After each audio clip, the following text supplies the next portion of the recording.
Eight of Pentacles.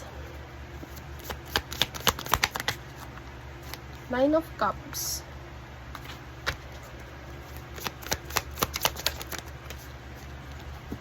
Okay, so, yung card mo ay lang. Okay, Judgment. I think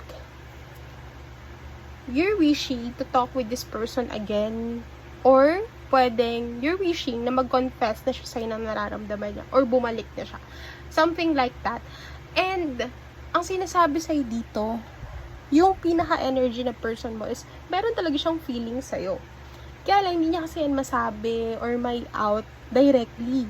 So, we have here the Two of Swords. You might be dealing with an Aquarius, Libra, or Gemini with Four of Cups, Pisces, Scorpio, Cancer, and with King of Cups also. This is a Scorpio.